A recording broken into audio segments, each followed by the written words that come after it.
So good morning guys और आपके क्रिक exam channel में आप सभी का स्वागत है। तो आज के इस वीडियो में 12 सितंबर के इंपॉर्टेंट करंट अफेयर्स को हम लोग कवर करेंगे।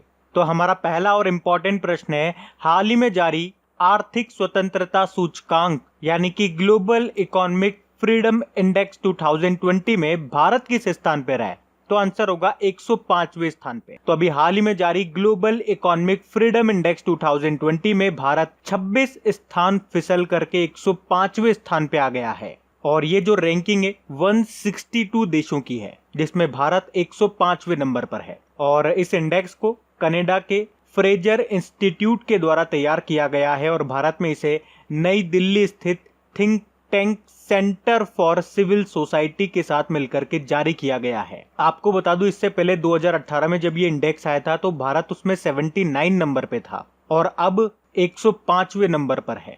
अच्छा, टॉप पे कौन है? भारत तो 105वें नंबर पर, लेकिन टॉप पे है हांगकांग, सेकंड नंबर पे है सिंगापुर। तो आप तो टॉप याद रखो हांगकांग है, भारत याद रखो 105वें नंबर पर है। और भारत की रैंकिंग में ये जो गिरावट आई है ना, ये कोविड-19 के कारण नहीं है। कोविड के कारण तो जो इफेक्ट पड़ेगा वो तो इसकी अगली रैंकिंग में आपको नजर आएगा। तो अभी हम ये नहीं कह सकते हैं कि इतनी जो रैंकिंग में गिरावट आई है वो कोविड के कारण आई है। तो सिंपल सा याद रखना है, ग्लोबल इकोनॉमिक फ्रीडम इंडेक्स 2020 में भारत 105वें नंबर पर है, टॉप पे है हांगकांग। बढ़ते हैं आगे।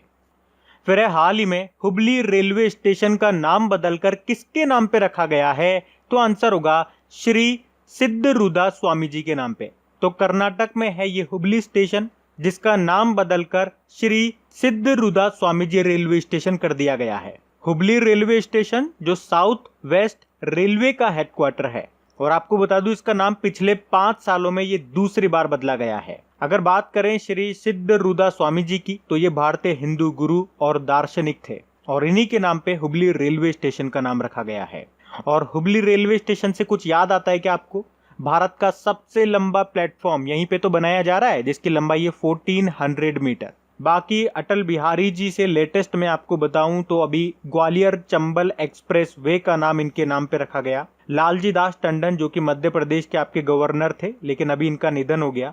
और लखनऊ का जो चौक चौराया है उसका नाम इनके नाम पे रखा गया। और अरुण जेटली जी के नाम पे अभी रिसेंटली राज्यसभा में कर्मचारी कल्याण योजना शुरू की गई थी। वैसे दिल्ली में फिरोज शाह कोटला स्टेडियम का नाम इनके नाम पे रखा गया है। फरीदाबाद का जो national institute of financial management है उसका नाम भी अरुण जी के नाम पे रखा गया है। तो ये पॉइंट्स भी ध्यान रखना। बढ़ते हैं आगे। फिर अभी किसने वुशु विश्व चैंपियनशिप 2019 में गोल्ड मेडल जीता है? तो आंसर होगा पूनम खत्री ने। अब आप सोच रहे होंगे 2019 का क्वेश्चन अभी क्यों कराया जा रहा है? एक्चुअली में भारतीय पुलिस अधिकारी है ये पूनम खत्री, और इन्होंने पिछले साल जो वुशु वर्ल्ड चैंपियनशिप हुई थी उसमें सिल्वर मेडल जीता था और ईरान की मारियम ने गोल्ड मेडल जीता था। पर मारियम का जो डोप टेस्ट हुआ उसमें वो फेल हो गई, मतलब पॉजिटिव पाई गई। तो अब पूनम खत्री का जो सिल्वर मेडल है उसको गोल्ड मेडल में बदल दिया गया है, इसलिए इनका नाम अभी फिर से न्यूज में था, इसलिए ये क्वेश्चन मैं आपको करा रहा हूं। तो इनका नाम इंपॉर्टेंट रहेगा, पूनम खत्री। हरियाणा के झज्जर जिले की रहने वाली है ये। बाकी इंटरनेशनल वुशु फेडरेशन, इसकी स्थापना 1990 में हुई थी। हेडक्वार्टर मिलेगा आपको बीजिंग चाइना में और इसके अध्यक्ष हैं झोवेन गो। बाकी विनेश फोगाट तो आप जानते हैं, कुश्ती करती हैं ये। Manika Batra table tennis player है हमारी, और रानी रामपाल हमारी महिला हॉकी टीम की कैप्टन है ये। और ये तीनों नाम आपने जरूर सुने होंगे। कहां पे सुने होंगे एक साथ आपने? अभी राजीव गांधी खेल रत्न पुरस्कार मिला है ना, उस 5 लोगों को मिला है, तो उनमें से 3 तो ये हैं। एक क्रिकेटर आपके रोहित शर्मा हो गए। चलो बताओ, 4 तो नाम मैंने आपको बता दिए, 3 ये, एक रोहित शर्मा। एक कौन है जिनको राजीव गांधी खेल रत्न पुरस्कार मिला इस बार का? ये प्रश्न रहेगा आज का आपके लिए। बढ़ते हैं आगे। और गाइज, अगर वीडियो आपको अच्छा लग रहा है तो प्लीज इसे लाइक करते हुए चलना। देखिए आप लोगों ने अभी लाइक किया है या नहीं किया है। नहीं किया है तो अभी इसको लाइक कर दीजिए, लास्ट तक आप लोग भूल जाओगे मैं कह रहा हूँ। और हाँ, इसे शेयर भी जरूर कर देना अपने दोस्तों के साथ में। और अगर आप में से कोई स्टूडेंट इस चैनल को फर्स्ट टाइम देख रहा है तो आप इस चैनल को सब्सक्राइब कर सकते हैं। सब्सक्राइब करने के बाद में पास में बेल आइकन को जरूर प्रेस कीजिएगा, ताकि आगे के आपको नोटिफिकेशन मिलते रहें, ताकि आपसे कोई भी वीडियो मिस न हो। बेल आइकन को प्रेस करना जरूरी है। चलिए बढ़ते हैं आगे। फिर हाल ही में पहला हमले से शिक्षा की रक्षा के लिए अंतर्राष्ट्रीय दिवस कब मनाया गया? तो आंसर होगा 9 सितंबर को। तो पहली बार ये 9 सितंबर को international day to protect education from attack के रूप में मनाया जा रहा है। पहली बार मनाया जा रहा है, इसलिए मैं आपको बता रहा हूँ, ये ध्यान रखना। और इसे मनाने का उद्देश्य है छात्रों और शिक्षकों के लिए सुरक्षा और सुरक्षा के स्थानों के रूप में स्कूलों की सुरक्षा के महत्व और शिक्षा के बारे में जागरूकता फैलाना। और इसकी थीम भी है। थीम क्या है? Protect education save a generation. तो सितंबर में अभी तक क्या क्या डे मनाए हमने?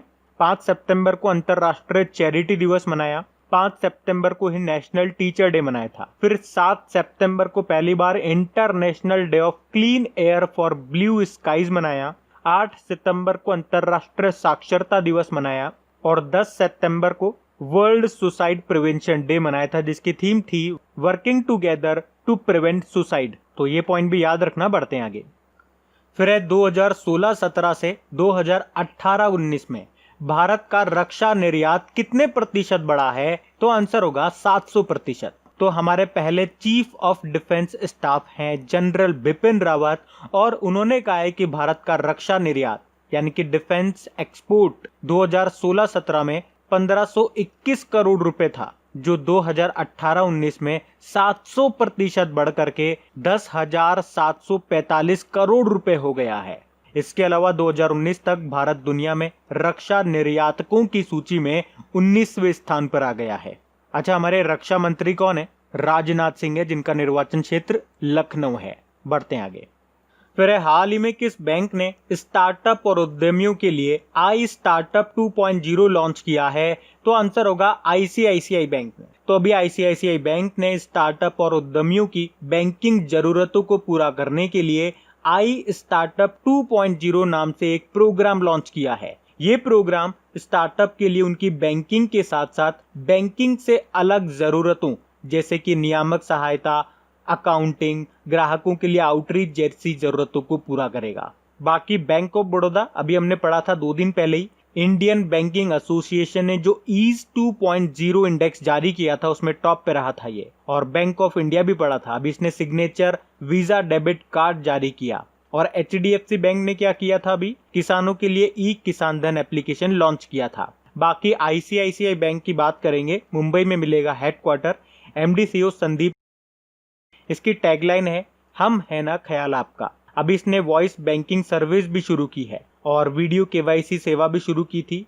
उसके अलावा इंस्टा फ्लेक्सी कैश नाम से ओवरड्राफ्ट सुविधा भी शुरू की और किसानों की क्रेडिट योग्यता का आकलन करने के लिए सैटेलाइट डेटा का उपयोग करने वाला पहला बैंक बना है आईसीआईसीआई बैंक। तो ये पॉइंट इंपॉर्टेंट रहेगा, आप ये भी याद रखना। बढ़ते हैं आगे। फिर हाल ही में किसे कलोजी नारायण राव साहित्य पुरस्कार से सम्मानित किया गया? तो आंसर होगा रामचंद्र मौली। तो तेलंगाना के जो मुख्यमंत्री हैं के चंद्रशेखर राव, उन्होंने जाने माने लेखक और कवि रामचंद्र मौली को कलोजी नारायण राव साहित्य पुरस्कार से सम्मानित किया है। बाकी कला नारायण सामी भारतीय मूल की नर्स हैं और इनको अभी कोविड-19 सेवाओं के लिए सिंगापुर के राष्ट्रपति पुरस्कार से सम्मानित किया गया था। Ved Prakash Dudeja infra business leader of the year award मिला था और कृतिका पांडे को एशिया रीजन के लिए कॉमनवेल्थ शॉर्ट स्टोरी प्राइज जीता था इन्होंने। तो इस प्रश्न से रामचंद्र मौली जी का नाम याद रखना। बढ़ते आगे। फिर है पहली बार वर्ल्ड सोलर टेक्नोलॉजी समिट की मेजबानी किसने की? तो आंसर होगा इंटरनेशनल सोलर अलायंस ने। तो अभी पहली वर्ल्ड सोलर टेक्नोलॉजी समिट का आयोजन वर्चुअली रूप से किया गया था और इस समिट का उद्घाटन भारतीय प्रधानमंत्री नरेंद्र मोदी जी ने किया था। और इस शिखर सम्मेलन का मुख्य उद्देश्य क्या था? नेक्स्ट जनरेशन टेक्नोलॉजी पर ध्यान केंद्रित करना, क्योंकि ये नई टेक्नोलॉजी सोलर एनर्जी को और ज्यादा कुशल बनाने में और ज्यादा इफेक्टिव बनाने में इंपॉर्टेंट रोल प्ले करेगी। और इस पहले वर्ल्ड सोलर टेक्नोलॉजी समिट का आयोजन इंटरनेशनल सोलर अलायंस ने फिक्की के साथ मिलकर किया। इंटरनेशनल सोलर अलायंस एक इंपॉर्टेंट पॉइंट याद रखो, इसका हेडक्वार्टर आपको मिलेगा गुरुग्राम में। बढ़ते आगे। फिर है हाल ही में जारी department for promotion of industry and internal trade की रैंकिंग में कौन सा राज्य टॉप पे रहा? तो आंसर होगा गुजरात। तो अभी department for promotion of industry and internal trade ने स्टार्टअप को बेहतर इकोसिस्टम उपलब्ध कराने वाले राज्यों की रैंकिंग जारी की है और इसमें एक बार फिर से गुजरात टॉप पे रहा है। इस रैंकिंग को हमारे रेल व वाणिज्य मंत्री हैं पीयूष गोयल, उन्होंने जारी किया है। अब बात गुजरात की है तो ये रहा मैप में गुजरात। कैपिटल गांधीनगर है, मुख्यमंत्री है विजय रूपानी और गवर्नर है आचार्य देवव्रत। और गुजरात हाईकोर्ट के चीफ जस्टिस का नाम है विक्रम नाथ। बाकी अभी आपको याद होगा नीति आयोग ने जो निर्यात तैयारी सूचकांक यानी कि एक्सपोर्ट प्रिपेयर्डनेस इंडेक्स 2020 जारी किया था, उसमें भी गुजरात टॉप पे रहा था। और सोलर रूफटॉप इंस्टॉलेशन 2020 में भी टॉप पे रहा था गुजरात। उसके अलावा गुजरात ही पहला राज्य बना है अपनी पुलिस को टेसर गन देने वाला। अभी गुजरात ने मुख्यमंत्री किसान सहाय योजना भी शुरू की है और पहली बार गुजरात में सी प्लेन सेवा भी शुरू की गई है। उसके अलावा गुजरात का जो अहमदाबाद रेलवे स्टेशन है वो पहला रेलवे स्टेशन बना था सैनिटाइजिंग टनल इंस्टॉल करने वाला। और गुजरात में आपको मिलेगा काकरापार न्यूक्लियर पावर प्लांट। ये याद रखना, ये कई बार एग्जाम में पूछ लिया जाता है कि काकरापार न्यूक्लियर पावर प्लांट कहाँ मिलेगा, ये गुजरात में मिलेगा। बढ़ते हैं आगे। फिर हाल ही में भारत की सबसे बड़ी सुअर पालन परियोजना किस राज्य में शुरू हुई है? तो आंसर होगा मेघालय में। तो अभी मेघालय सरकार ने एनसीडीसी की सहायता से भारत की सबसे बड़ी सुअर पालन परियोजना शुरू की है। तो ये परियोजना गांव में सुअर पालक किसानों की आर्थिक दिशा और दशा दोनों को प्रभावित करेगी। इस परियोजना के लिए मेघालय सरकार 220.50 करोड़ रुपए खर्च करेगी। तो सिंपल सा याद रखो, भारत की सबसे बड़ी अभी सुअर पालन परियोजना किस राज्य में शुरू हुई? तो मेघालय में। अब बात मेघालय की है तो ये रहा मैप में मेघालय, कैपिटल इसकी शिलोंग है, मुख्यमंत्री हैं कॉनराड संगमा। अच्छा, गवर्नर मोस्ट इंपॉर्टेंट रहेंगे क्योंकि अभी इसके नए गवर्नर कौन बन गए हैं? सत्यपाल मलिक बन गए हैं, जो कि अभी तक गोवा के गवर्नर थे। अब मैं आपसे एक प्रश्न पूछूंगा, मैंने अभी आपसे कहा सत्यपाल मलिक अभी तक गोवा के गवर्नर थे जो अब मेघालय के बन गए हैं, तो आपको बताना है अब वर्तमान में गोवा के गवर्नर कौन है। अगर डेली आप लोग करंट अफेयर्स बिल्कुल ध्यान से पढ़ते होंगे तो इसका आंसर आपको आना चाहिए, और अगर आपको इसका आंसर नहीं आता तो आपको सिंसियर होना पड़ेगा। ये अब आप खुद से देख लो। बढ़ते हैं आगे। फिर हाल ही में पहले 5 राफेल विमानों को औपचारिक रूप से किस वायुसेना स्टेशन में शामिल किया गया? तो आंसर होगा वायुसेना स्टेशन अंबाला में। तो अभी इंडियन एयरफोर्स ने अभी 10 सितंबर को ही अंबाला के वायुसेना स्टेशन पर फ्रांस से आए पहले 5 राफेल एयरक्राफ्ट को औपचारिक रूप से वायुसेना में शामिल कर लिया है। ये राफेल एयरक्राफ्ट अंबाला स्थित एयरफोर्स स्टेशन के 17 स्क्वाड्रन गोल्डन एरोज का हिस्सा होंगे। आपको मैं बता दूं कि फ्रांस भारत को 36 विमान बनाकर देगा 2021 तक।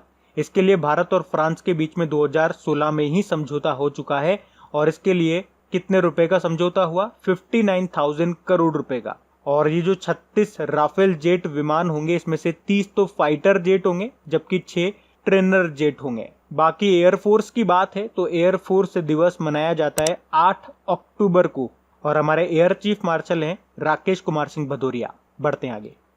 फिर हाल ही में क्रिसिल ने वित्त वर्ष 2020-21 में भारत की जीडीपी ग्रोथ रेट कितना रहने का अनुमान लगाया? तो आंसर होगा -9%। तो अभी क्रिसिल रेटिंग एजेंसी ने फाइनेंशियल ईयर 2020-21 में भारत की जीडीपी ग्रोथ रेट -9% रहने का अनुमान लगाया है। और अभी 2-3 दिन पहले ही हम लोगों ने देखा था फिच रेटिंग ने कितना अनुमान लगाया था? -10.5%। इंडिया रेटिंग ने -11.8%। एसबीआई ने -10.9% कहा था, और कल देखा था गोल्डमैन सैक्स ने -14.8% कहा है। और अभी कुछ समय पहले नेशनल स्टैटिस्टिक ऑफिस ने वित्त वर्ष 2020-21 के लिए पहली तिमाही की जो जीडीपी ग्रोथ रेट है वो कितनी बताइए? -23.9%। अच्छा, अभी नेशनल स्टैटिस्टिक ऑफिस ने नेशनल लिटरेसी रेट, राष्ट्रीय साक्षरता दिवस भी जारी की थी। ये क्वेश्चन हम लोगों ने पढ़ा था, लेकिन इससे जो भी इंपॉर्टेंट आपके क्वेश्चन और बन सकते हैं तो इस टॉपिक पे एक डेडिकेटेड ऑडियो मैंने बना दिया है। तो इससे जो भी इंपॉर्टेंट आपके क्वेश्चन बन सकेंगे, अभी जितने भी एग्जाम्स होंगे यहाँ से प्रश्न आपको देखने को मिलेगा आपके एग्जाम में, तो जो भी क्वेश्चन बन सकते हैं वो सब उस ऑडियो में मैंने करा दिए। छोटा सा ऑडियो होगा 4-5 मिनट का, तो आप वो सुन लीजिएगा। वैसे खबरी एप्लीकेशन में आपने मुझे फॉलो कर रखा होगा, ऑल नोटिफिकेशन पे क्लिक कर रखा होगा तो आपको नोटिफिकेशन मिल भी चुका होगा, नहीं तो उसका लिंक आपको नीचे डिस्क्रिप्शन और कमेंट बॉक्स दोनों जगह मिल जाएगा। तो उस ऑडियो को आप जरूर सुनना, वो बहुत बेनिफिशियल रहेगा आपके लिए। तो अब बात करेंगे कल के वीडियो में पूछे गए प्रश्न के उत्तर की। तो कल के वीडियो में आपसे पूछा गया था हाल ही में 100 इंटरनेशनल गोल करने वाले दुनिया के दूसरे फुटबॉलर कौन बन गए? तो आंसर होगा क्रिस्टियानो रोनाल्डो। तो आप सभी ने प्रश्न का बिल्कुल सही उत्तर दिया है। और गाइज, अगर वीडियो को अभी तक आपने लाइक नहीं किया है तो प्लीज एक लाइक जरूर दीजिएगा वीडियो को अगर अच्छा लगा है तो, और इसे अपने दोस्तों के साथ में या कोई अगर आपका स्टडी ग्रुप है तो वहां पे एक बार शेयर जरूर कर देना। तो गाइज इन सभी क्वेश्चंस का क्विज बना करके मैंने एप्लीकेशन पे अपलोड कर दिया है। तो अगर आपने वीडियो बिल्कुल ध्यान से देख लिया है तो वहां जाइए और इन सभी क्वेश्चंस का आप प्रैक्टिस लगा लीजिए, ताकि ये सारे क्वेश्चंस आपको अच्छी तरीके से याद हो जाए। और जो नए स्टूडेंट इसे पहली बार देख रहे हैं, आपको बता दूं कि क्विज में अब रैंकिंग फीचर भी ऐड हो चुका है। तो अगर आप कम समय में ज्यादा से ज्यादा क्वेश्चन राइट करते हो तो आपका नाम आपके फोटो के साथ टॉप 10 स्टूडेंट्स में आपको दिखाई देगा। आपको ही नहीं, जितने भी लोग क्विज लगाएंगे उन सबको दिखाई देगा कुछ इस तरीके से, ताकि आपको भी एक अंदर से मोटिवेशन मिल सके कि आपको भी यहां तक पहुंचना है, ताकि सब लोग आपको टॉप 10 में देख सकें।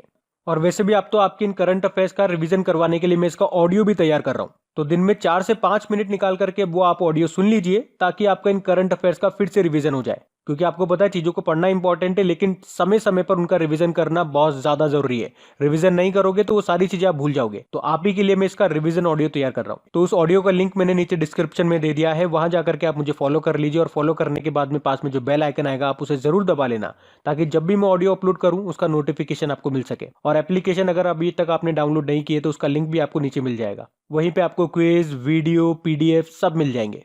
तो इस प्रश्न का उत्तर आता है तो कमेंट बॉक्स में जरूर टाइप करिए। चलिए अब मिलते हैं करंट अफेयर्स के रिवीजन वीडियो में। Thank you guys.